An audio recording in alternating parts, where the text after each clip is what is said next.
The sun was out, thankfully, when my friend took me to the edge of the muddy creek and showed me the old wheelchair that was laying half sunk in the brown, thick water. It was only about a mile away from his house. We would walk to a local park known as Blue Limestone, travel a bit into the woods, and then through a tunnel under an old railway.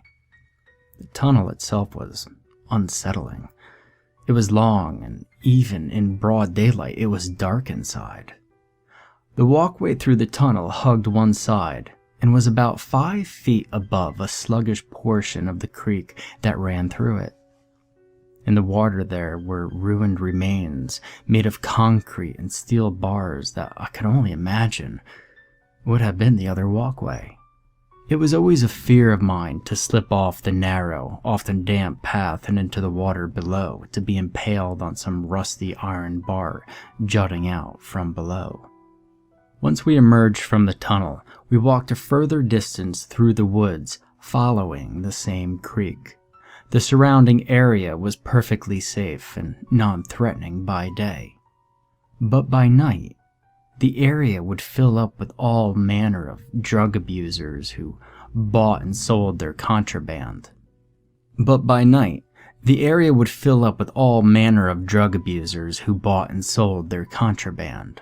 Sure, dark woods at night can be creepy, but there's almost nothing scarier than an ill-intended human being. Presently, after passing through a few old ruins, more concrete and metal bars, we reached an area of the creek where the bank was probably 8 to 9 feet above the actual water.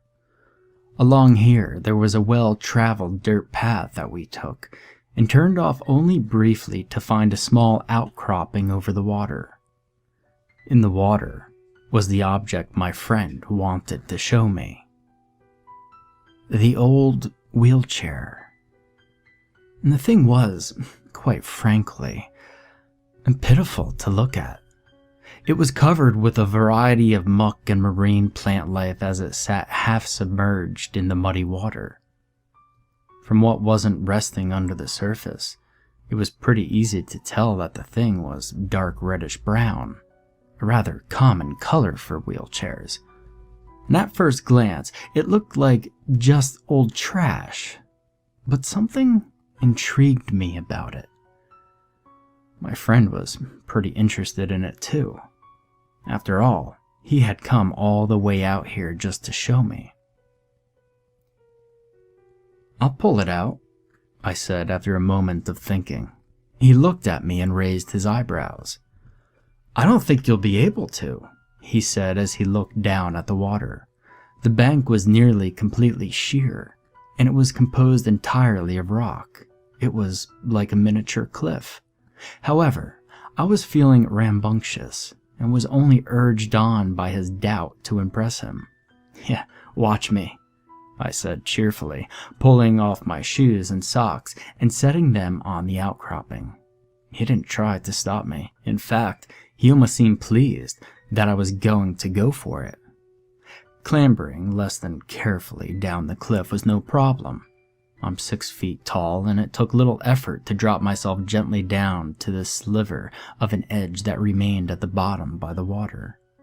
Now that I was down there, though, the wheelchair certainly looked a lot further out, and I nearly instantly bemoaned my boast of retrieving it.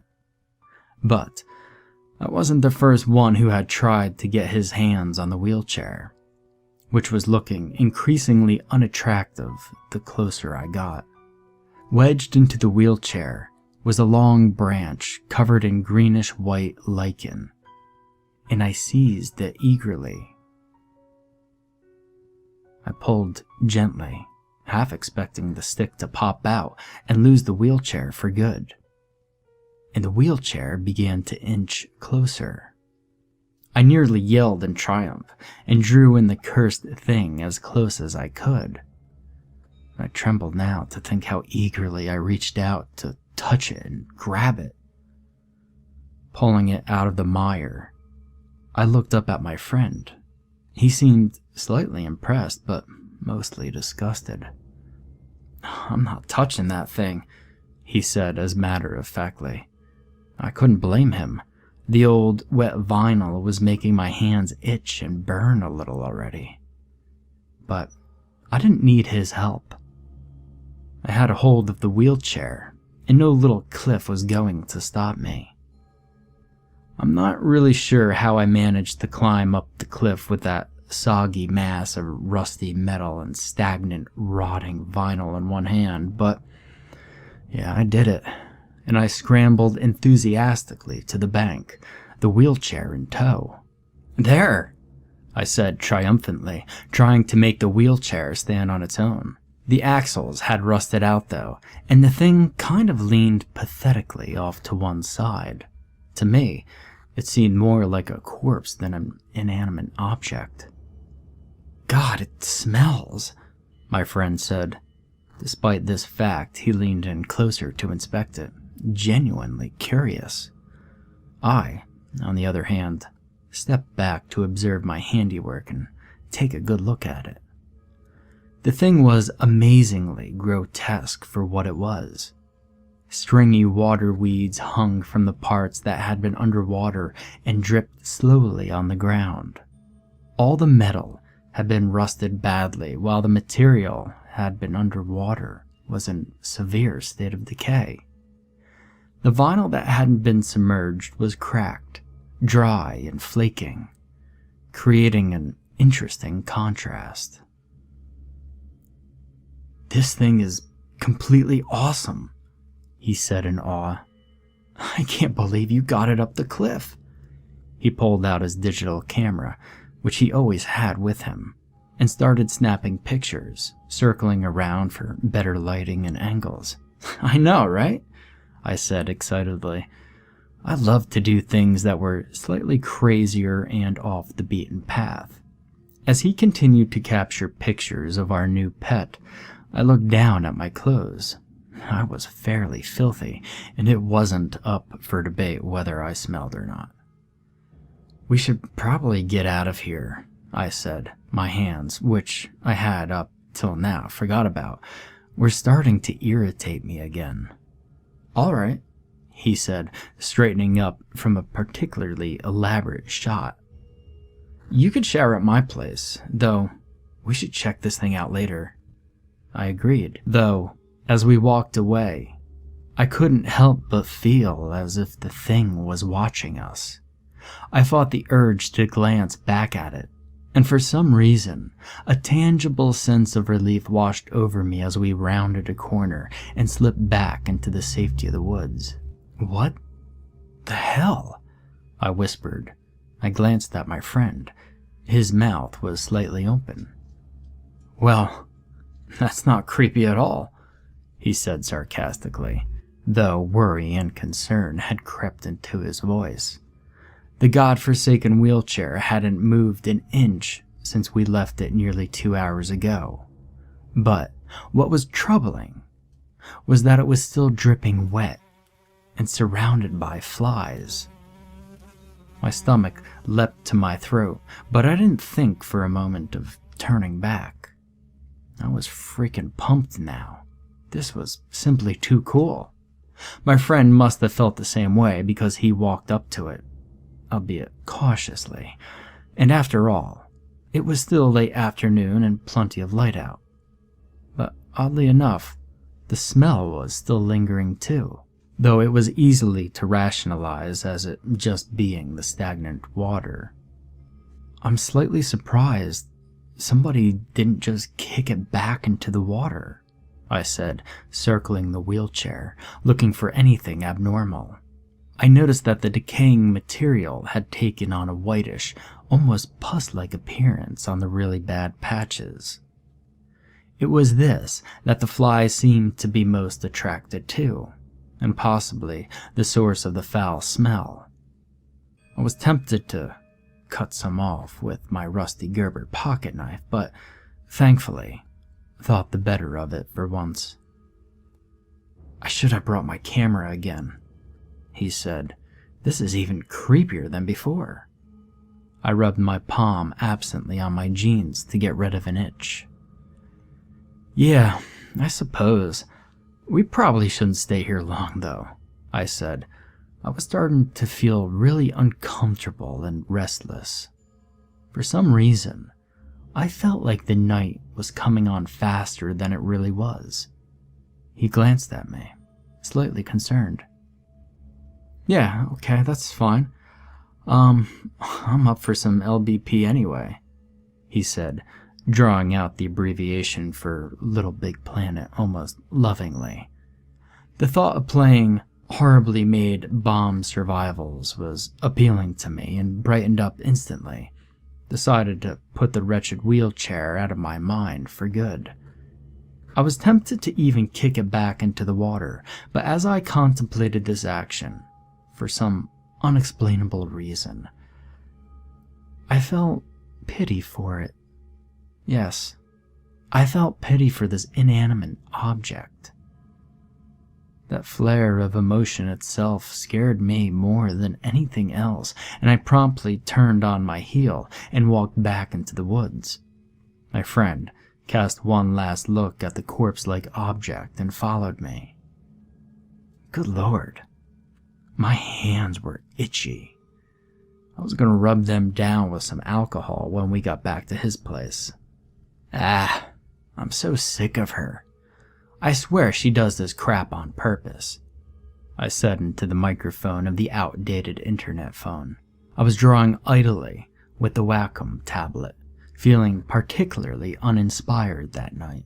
Oh, I have no doubt that she does, crackled the speaker with the voice of my friend. I hated having the phones against my face. It caused bad skin breakouts, so he was on speakerphone at the moment. By the way, he said after a moment of silence, somebody pushed the wheelchair back into the water. Oh yeah? I asked. I had forgotten about the wheelchair over the past few weeks, but I wasn't honestly surprised at this event. The same kind of people who write graffiti on bathroom stalls and idly tear up hospital chairs with their fingernails as they wait for a doctor go on walks through the woods too. Someone innately destructive wouldn't be able to resist kicking an easy target like that 9 feet down into the water. Yeah, I think it would be fun to pull it up again. Maybe we could put it in the tunnel and creep people out. The thought appealed to me, and I grinned a little. If there was anything more fun than being scared out of your mind, it was making other people scared out of their minds. I can only assume you're not willing to touch it still? I asked. Oh, I'm not creeped out by it anymore. It's a bit of a hike between the creek and the tunnel, so if you pull it up the cliff, I don't mind taking turns dragging the thing, came the response. Alright, but wear gloves, I said. My hands itched for hours after touching that thing. What are you doing tomorrow? Well, I'm hauling the cadaver of a wheelchair around, if you're free. Yeah, that sounds good. I don't know why I kept going that next day, despite the feeling of dread as I pushed into the driveway outside his quaint Delaware, Ohio house. The dread only worsened as I stepped into the kitchen and greeted his mom, who was busy heating up a plate of food. The food smelled good at first, but it churned my stomach when I took in a deep breath. I had to face it.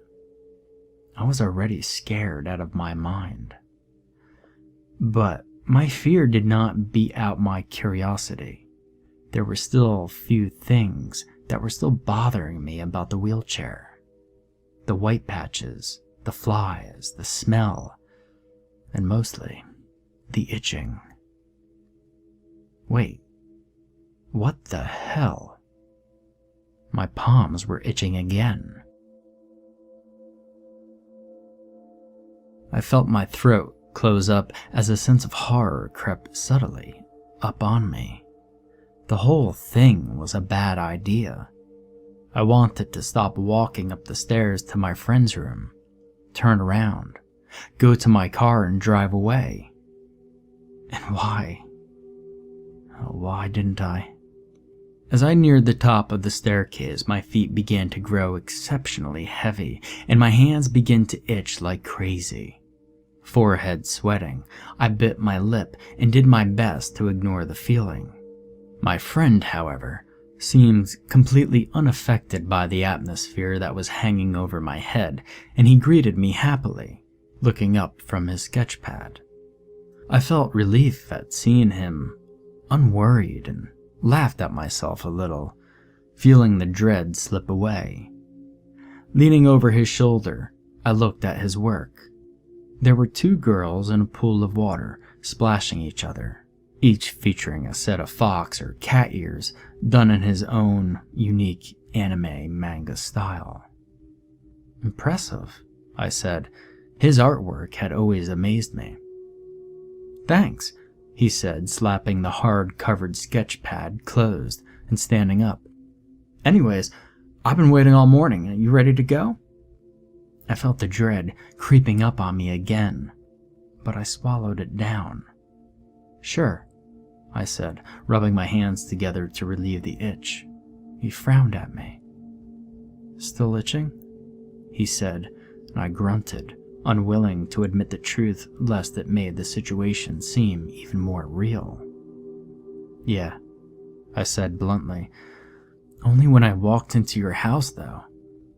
And I think it has something to do with being close to that wheelchair. And I swallowed a dry gobbet of spittle. There, I had to say it. He frowned a little and then brightened up. It's probably just the cats, he said. Well, I have cats, I pointed out, and even if I didn't, why the hell would my hands start itching? I scratched them again, this time openly and aggressively. Clark has feline leukemia, he replied, as if this offered some sort of explanation. Great. So I had either contracted hand leukemia, if that was even possible, or I was reacting to my proximity to the wheelchair. My lucky day. Well, let's get this over with, I said, sighing. Dude, we don't have to do it, he told me. I grunted.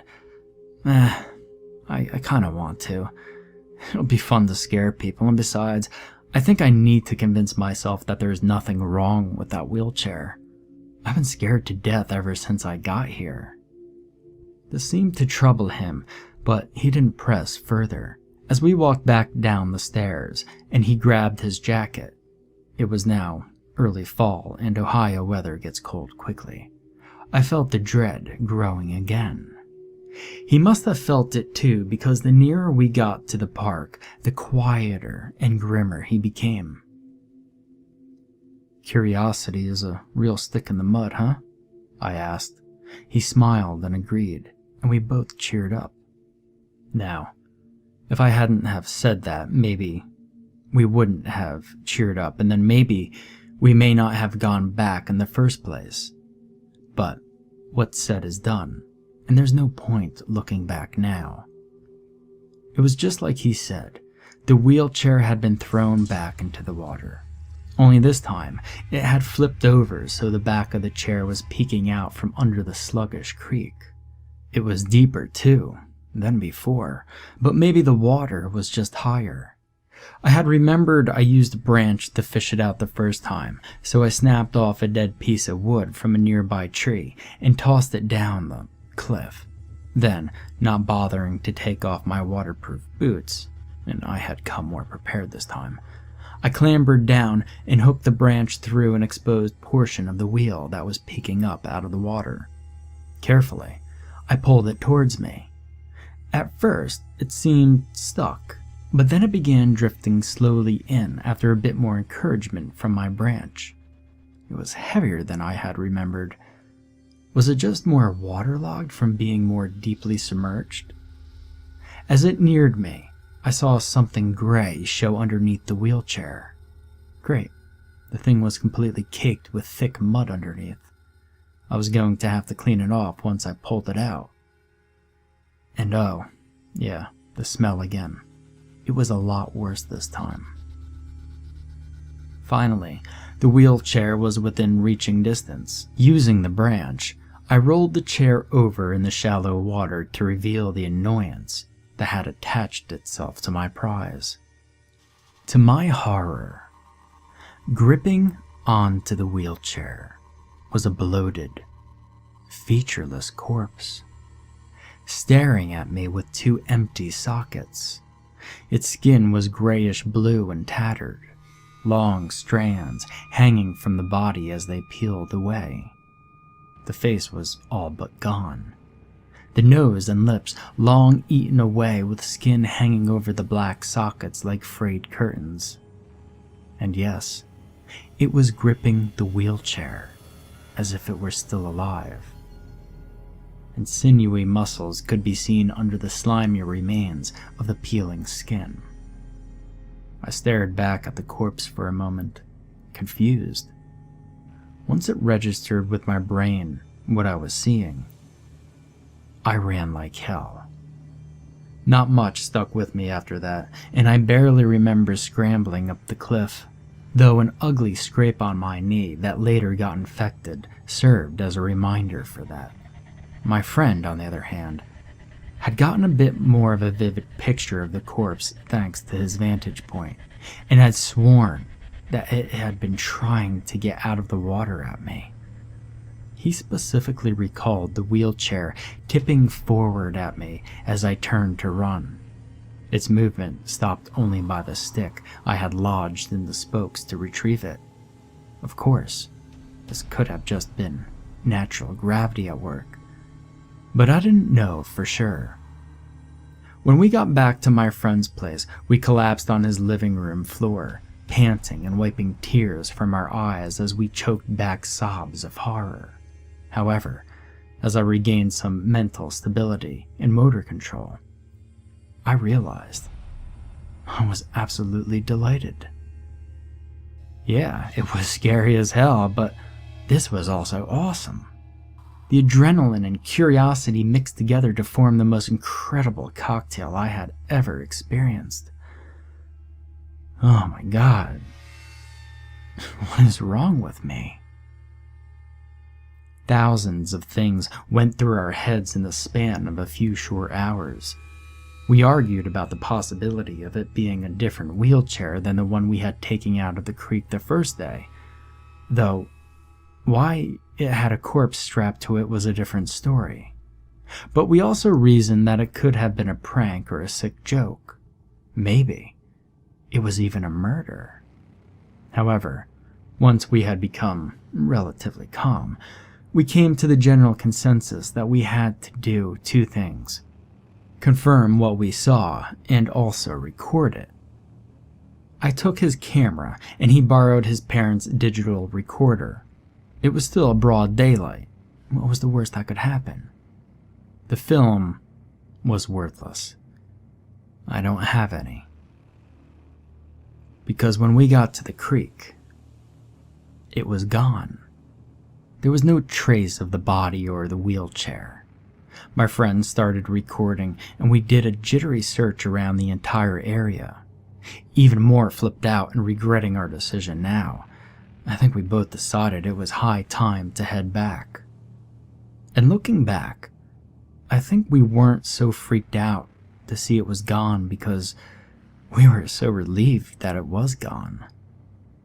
He flipped off the camera and never turned it back on. Like I said, it was worthless because all we recorded was the bank. Something finally happened when we arrived back at the tunnel, though. And I honestly can't say if I'm glad that he didn't catch this thing on film or not. Once we were about halfway through the tunnel, and in the darkest part, my friend froze and pointed a shaky finger up ahead.